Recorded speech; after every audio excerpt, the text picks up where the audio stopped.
I wrote, I am. Are you? He says, no, but Andy, his beautiful wife, she saw on Facebook, are you with the dude from America's Got Talent? I said, yeah. You want to go to his show?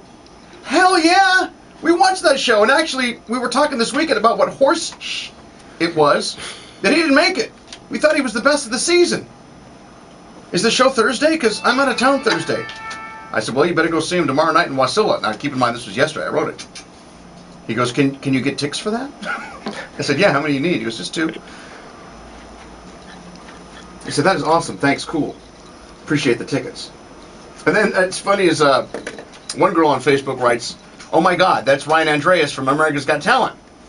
And she goes, how did you know he was in town? Yeah, you're the reason this is all came together. That's funny, yeah. man. It's always so funny. blessed by it. Yeah, I got the bat signal. You know, I got the bat signal. So before you play your song here, and we got a couple of songs. You can do a cover first, and you'll do your original.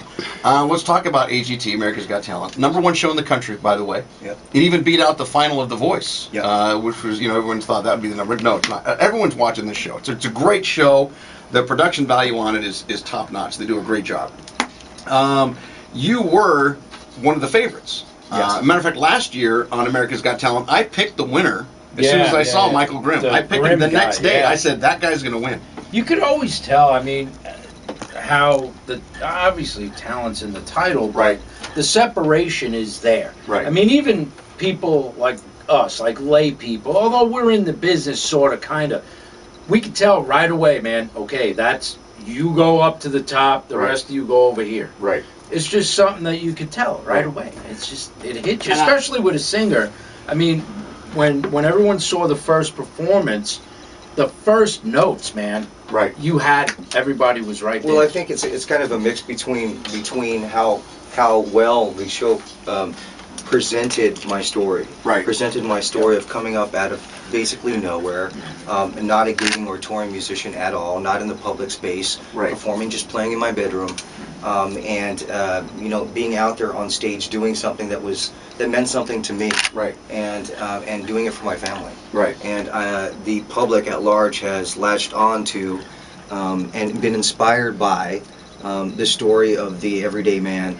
Well, I mean, it had all the elements different. too. I mean, the fact that you were, you weren't talking on the microphone. You were so unaccustomed to being a spotlight guy. Yeah. It's like, wow, this guy is the real deal. You know what I mean? And you can tell when the polished people, because America's Got Talent doesn't say you can't be a professional to be on their show. No, not at all. It's like the guy, the comedian Geechee Guy. He's been around forever. He's been around forever. He's been He's been here decades ago. He's been doing stand-up And comedy. he's funny. He's hilarious. Yeah. But I mean, it's not like he just came off the street. Yeah, many of the artists that I saw there are gigging and touring musicians Exactly. themselves. Right. Had been in the game, had already had CDs out. Correct. I had none of that. I didn't have a YouTube entity. I didn't have anything. Nothing. I didn't have a website. I didn't have any of that. Right, and so people have latched on to that this is really an underdog story, right? So Vegas, you go to Vegas, and like I told Mark off the air, he asked me if you've seen it yet. I said, no, I can't watch it. I don't want to watch it. I haven't seen it either. My kids have. Right. Now, But I haven't. what do you think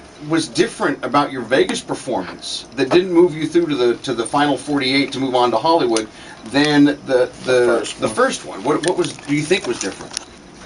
It could have been a culmination of things. I remember it all vividly, and I remember being in a scenario and situation on stage where the production was in full swing. I was one of hundreds of contestants that were going through that day. One of the biggest things that affected my performance was a lack of a studio audience. There was no studio audience there. One of the beautiful things that was captured on video in full 1080p HD on NBC in LA was 3,000 people rooting for you. Right. An entire auditorium connected with you, even though they don't know you, inspired by something that you're doing. And the performance that I gave on TV was how I was feeling inside. And how I was feeling inside, you guys, was spectacular. Because the minute my voice hit the microphone, the oohs, the ahs, the breaths, the applause, the standing ovations, the hands in the air, that all egged me on and made me perform that song like I never performed it in my entire life. I played that song a zillion times in my bedroom with none of that oomph behind it. Yeah. And You feed off it immediately. yeah, that performance wasn't a staged, practiced performance. What you're seeing there was an improv. and it was directly representative of how I felt from the crowd. When you walk out when I walked out in Vegas, there was 3 judges in front of us, and there was nobody else in the auditorium, and there was no feedback. There was no "you're doing well" or "you're doing sucky." You're moving us, or you need to leave now. Right. There was none of that. On top of the fact that I couldn't hear what I was doing on stage. I was literally playing blindly, you guys. I was performing without any in-ear monitoring system or even floor wedges. I could barely hear the keys that I was pressing. Right. And what you heard, or what the small snippet that they showed, was muscle reflex. Right. Muscle memory, should I say. I was playing blindly. I couldn't hear what I was doing, and my voice was restricted because of it. I was terrified that I was in the wrong key. That happened, I don't know if it was last year or a couple of years ago. There was a piano player, and one of his backup singers knocked out the piano. So he was playing, the monitor, but you couldn't hear him. Oh, and it's like, well, that's tough. Well, tough luck. With a keyboard, it's different. I mean, if I had chosen an acoustic guitar or even a grand piano, Right. where acoustically I could hear the strings resonating on the stage, that's different. Right. Then I could know I'm singing in the right variations. Right. I could not hear the keyboard coming back at me. Yeah. I heard a glimpse of it echoing off the wall that was 500 feet one way. All right, And- so let's fast forward. Yeah. You don't make it through to Hollywood. And now here's the chance for all these folks that are supporting you to jump off the bandwagon. It's like, we liked him. He's not going to make it, so we'll move on and we'll follow this guy. Right. That didn't happen. No, it's the not. exact opposite happened. And it's amazing how you went from, 250 to 300,000 YouTube hits to over 1 million right after that show aired, because now people were like pissed. And so they were telling their friends they screwed up. They've made a mistake. Mm-hmm. When I heard about it the next day, someone had texted me on our phone here, "Hey, your boy didn't make it through." I thought, nah, there's no way. He's my winner. He's gonna win this damn show. There is and has been a grassroots effort to get you back on this show, and they do have what's called a wild card. And I know you can't get into details, and I appreciate that, because the show is filmed quite a few weeks in advance. Yeah. So was last night's show live? The recent The Hollywood shows, now shows, those are live. literally, they're pretty live. I got you. Yeah, They're it's pretty like live. same day, right? You got to remember Yeah. that what they had done previously was they had to tour the entire United States, Correct. and create that production. And edit it all together, and it takes a but lot of now time. they're in LA and they're Right. doing their thing, and I know the contestants that are in it, and it's live. Now, after you said what you just said about the performance there and not having anything like that, I mean, a lot of that's technical. I'm no genius, but did you get to talk to people involved with the show after that?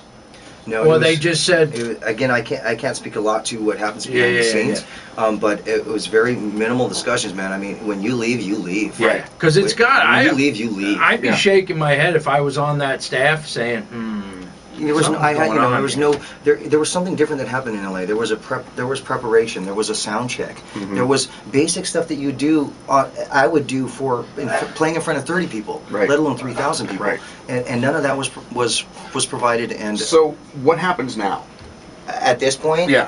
um, Can you even talk about it? going forward for what I want to do in Well, I life, know what or- you want to do. I'm talking about America's Got Talent. I'm staying there. Yeah. When do they do the wild card deal? I have no idea, and to be honest with you, this is all fan based. This is all fan generated, Right. And all we can do at this point is I'm asking upon my fans and my supporters and people that have found my voice is to continue the fight to get me back on the show. Vindication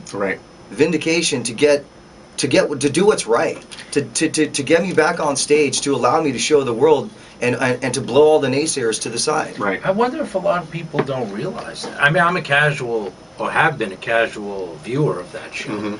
I don't know. Do a lot I've of had people fans. know I've how? had fans come in and say, I wish you the best. You're going to do great on the show. Like they didn't know that I was axed. Right. Yeah, yeah. And like, but what I'm saying is, do they even know that it's possible to bring someone back? A lot of people might not know about that. but it's not wild 100% that they're even going to implement that this year. People are hoping for that. Uh-huh. They're hoping that kind of it's been done, I guess, on previous years. Right. But it can't hurt to send emails It can't. to people. It can't. Let your voice be heard. I let my voice be heard, and I'm hoping the people that were inspired by that do the exact same All right. I thing. tell you what. Speaking of that, let's hear your voice. Ryan Andreas is in the studio.